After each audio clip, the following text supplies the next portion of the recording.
Kung Fu Cowboy. Hello, welcome back to the Kung Fu Cowboy podcast. I gotta come up with some sort of, consistent intro so you know where you are. All right, this is the Kung Fu Cowboy podcast.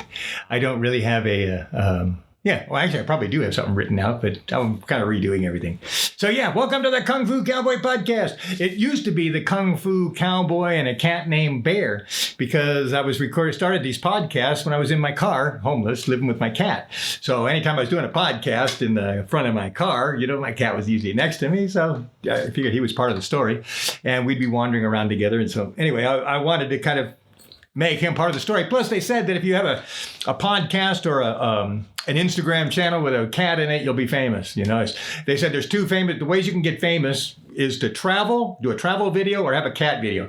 And here I was traveling with a cat, and I still couldn't get anywhere. But anyway. So, in fact, the first podcast, which is probably not going to be used, I started the number one, is the actually number two podcast. The first podcast I started in the series, my cat was over here and he barfed.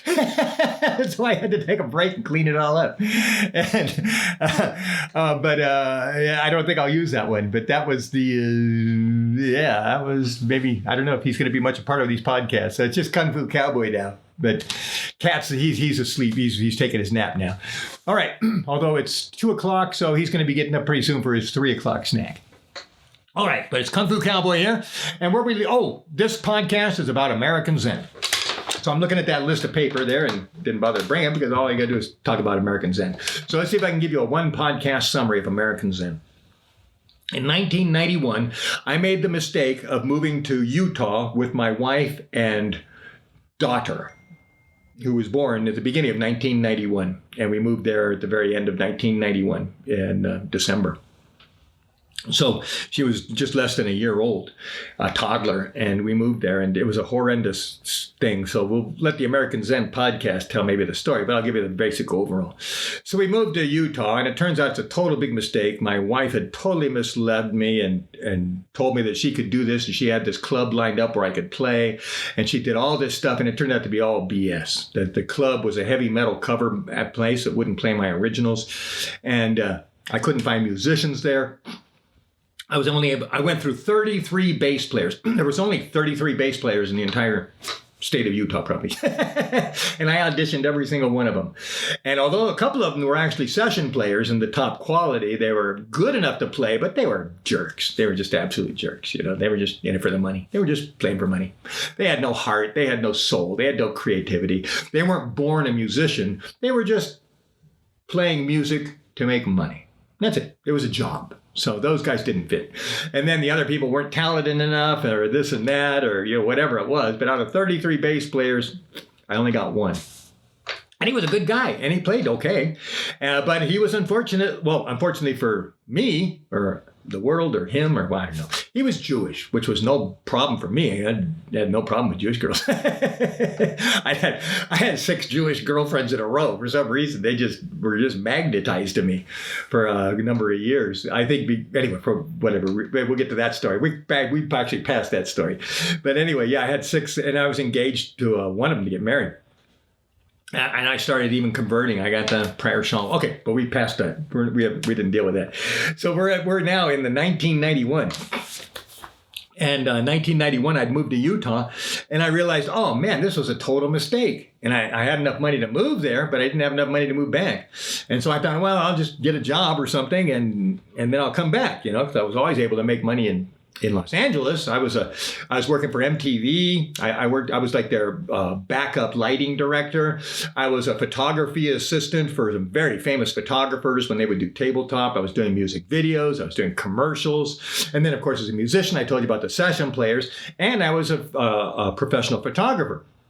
It was always kind of my hobby. And when I got into making movies, of course, I got better at photography. And then I started shooting bands. And then the magazine started hiring me. And I was working for 3 different magazines, Music Connection, Screamer, and what was the other one? Anyway, I was shooting bands. And then I shoot them for just their promo videos. And I'd go on locations and shoot them so they could make their flyers and posters. So I had all these ways to make money, and when I went to there, no connections, every one of the things I told you just now, I couldn't do. My worst job that I could possibly take would be a carpenter. And I was actually a union carpenter, and I actually made the mistake of being an apprentice carpenter. So I did the whole 4-year apprenticeship, graduated. I was a certified union journeyman carpenter. So when I went to Utah, Utah is a Republican right to work for less state. What they do is they call it right to work, but it's a right to work for less. In other words, you don't have to work for the union and make $25 an hour. You can work non-union for $15 an hour, and we won't give you retirement, and we won't give you insurance, but you'll have a job. So you have the right to work for all this much less instead of working over here. And that's how the Republicans have destroyed unions ever since the mid-'80s. They call it right to work for less. And so that's how they've destroyed the unions, because people are just so stupid and greedy, and they'll work for less and destroy their union and everybody else with a good job. And they're willing to work and not get a retirement and not get health insurance, just because they're so greedy and selfish, and they don't realize that they're undercutting, the real carpenters. So anyway, when I went there, they wouldn't take me as a union carpenter. They said, "Oh, we're not hiring. We won't let any people come here from California, and we got to hire. There's not that many union jobs, and we got to give them to the people who live in Utah. We don't even want you here."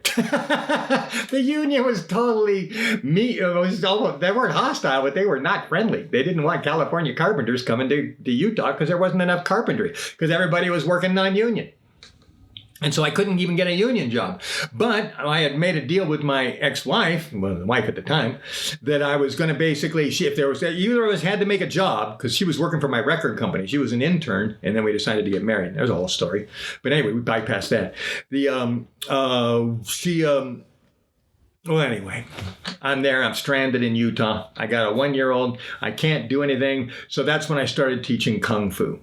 So the first year I was there, the only job I could do was Kung Fu, which I'd never even thought of as a job. I was doing it for free to get interns when I was in Los Angeles. And I used to have lots and lots of interns. I always had a half a dozen people working for free just because they wanted the Kung Fu class every day.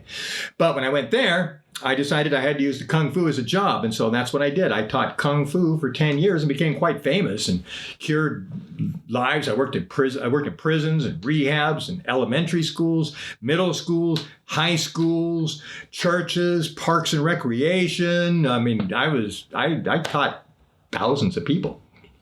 And did the annual festivals and things. We performed with my demo team, my best Kung Fu students. Anyway, that's how I changed my life. Was I made a huge mistake, and that totally threw me over into the Kung Fu market and destroyed my photography, destroyed my record business, destroyed my photography business, destroyed my movie business career, everything. And all I became was a diaper changer Kung Fu master.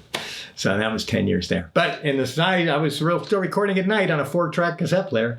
So anyway, so I'm going to release, I got an album that I'm going to release real soon, which is which was recorded there in Utah.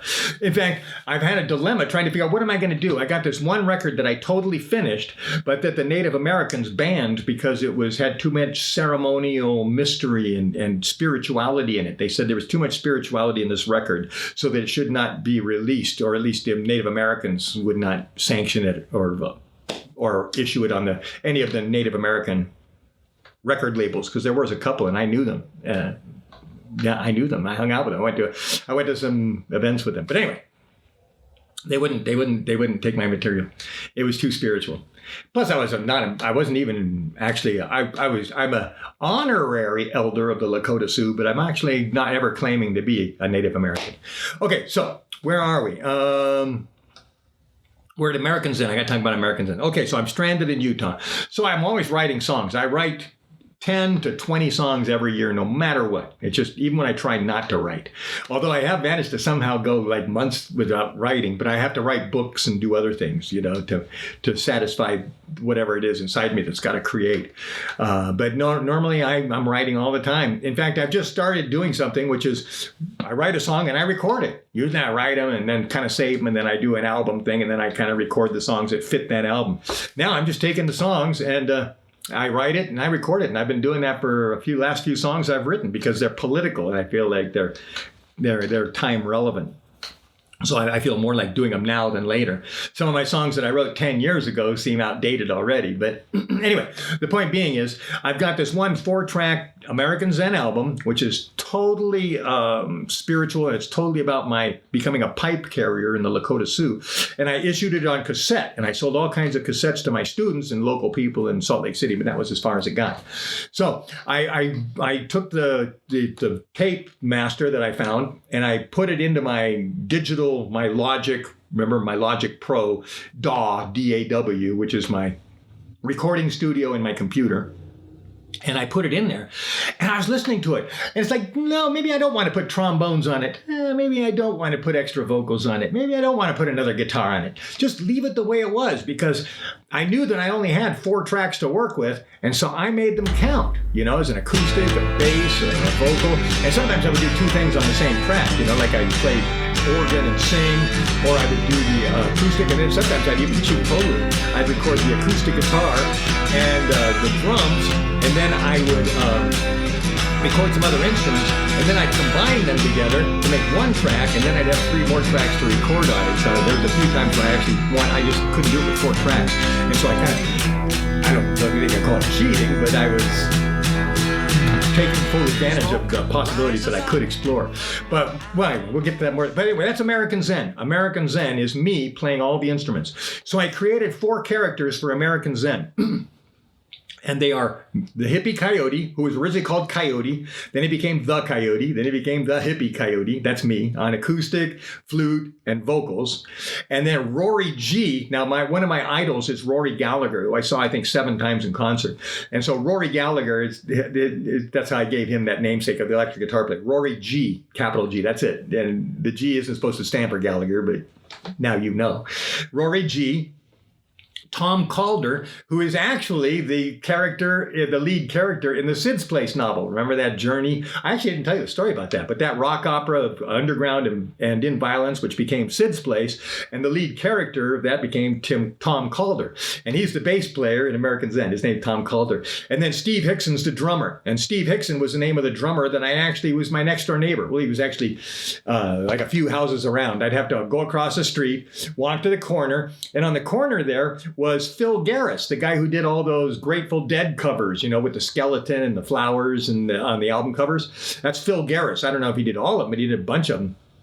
And he was my next door neighbor. And because I was selling acid back then, we crossed paths, I don't know, about 15 years ago. I caught him on the phone. I found him and connected. We talked on the phone. And the first thing he said was, "Oh, man, you had the best acid." We used to drop acid together. And that's true. And the reason mine was the best acid is because when he was probably getting it from me, I was getting it directly from the guy, so I knew how many days old it was. I'd take it to my home, and I'd put it in the freezer. Nobody ever found it. And by doing it that way, I kept it fresher. So I had the freshest acid you could ever buy. It always did. So it was like only 3 day old, A week later, I was taking it all the time. But it would lose power. A week or 2 later, it was different. It didn't have quite as much power. 1 month old acid wasn't quite as good as the fresh acid. It would lose its potency real quick. It didn't, but deteriorated. But the guy who was giving it to me, he said, "Put it in the freezer and it'll stay fresh." And it did. So anyway. Phil Garris commented that I had the best acid. Anyway, you pass his house, and then maybe it was the second house down with Steve Hickson, and then he had the drum set, and that's who I learned to play guitar when I was like 13 years old, 14, even 15, all the way to 16, because actually we were still jamming even before when I got evicted or exiled from the United States to Canada. Because he came to my house and said, he told my mom that I had a record of his that was true. And my mom thought it was Grand Funk Railroad, their first album, which is a great album. Great album. The first Grand Funk album. I listened to it recently and just loved that album. Anyway, my mom thought the second word was probably F-U-C in the other letter, and not Grand Funk, because she wrote me a letter and said, Steve came over and asked for the most disgusting record I've ever heard of in my life. But I don't think she looked carefully, but yeah, she found it and gave it to him, I think. But anyway, what was it? Okay, so that's Steve Hickson. So he's the drummer, the imaginary drummer that I'm portraying in all the American Zen albums. So that's the 4 bands. The engineer is Don De La Vega. That's me. I actually come from the De La Vegas, and my godfather when I was born was De La Vega. And so I've always kind of like found that to be my favorite Spanish name. I come from the Serranos and the De La Vegas and the... Oh, anyway, we don't even get it. It's already 15 minutes. And I was telling you the American Zen story. Okay. We'll finish on the American Zen part 2 next episode.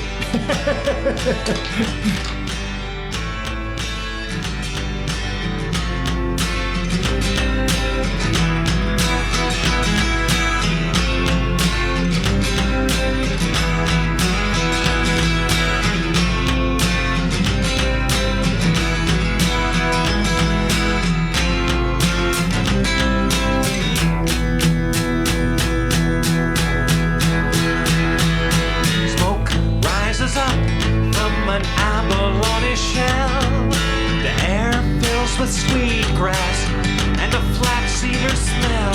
Swallows dance in a windowed room like ghosts inside a holy tomb. Words and symbols all make sense. Walls disappear into triangular tents. There's a strange transformation of what we seek, like viewing distant buffalo from a grassy peak. I can remember these words and I hunger for more, as if they were written I had me before. Ceremony starts with the now kite drum, like a heartbeat reminding where I am from. There's smoke in the distance.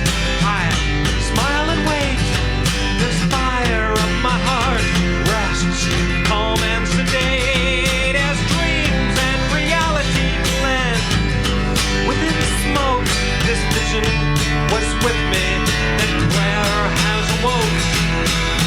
Watching other passengers reach for the pipe, letting others go first as the soul grows ripe. The invitation to the turtle, this is the one, a ticket for a future long since begun. Sitting near the entrance, the fire at my feet, sagebrush steam holds my heartbeat in a prayer from my soul, reaching up, spoken from lips in a whisper, not a shout, heard from countless centuries, heard somehow. Ancestors, holy men, appear before me now. Their faces express happiness in clear, silent words, floating in my darkness like spiritual birds. Two more phases, my soul is running free, flying in the turtle dome like smoke within a TV. Not understanding Lakota, yet coming right along, blending with the music, becoming with the song. Now the pipe is lit, sacred, passed to me. My questions had been answered. Now I could leave.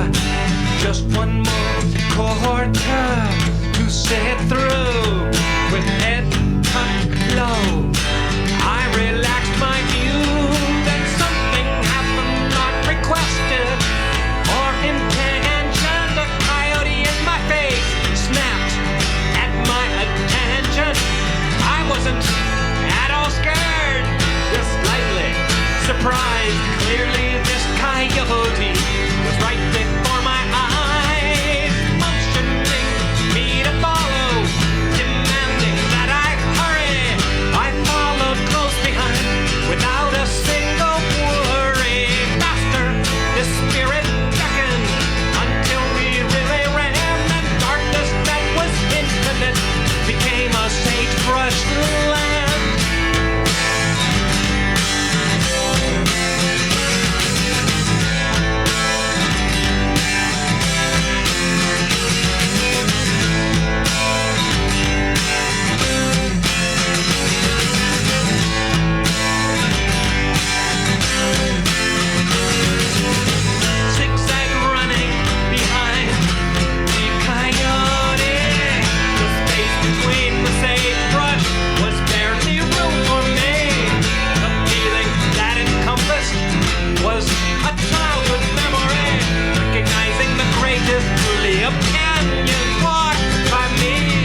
man listened to the story I told, impressed by my vision and the heart of my soul, inviting me back to play flute for tomorrow.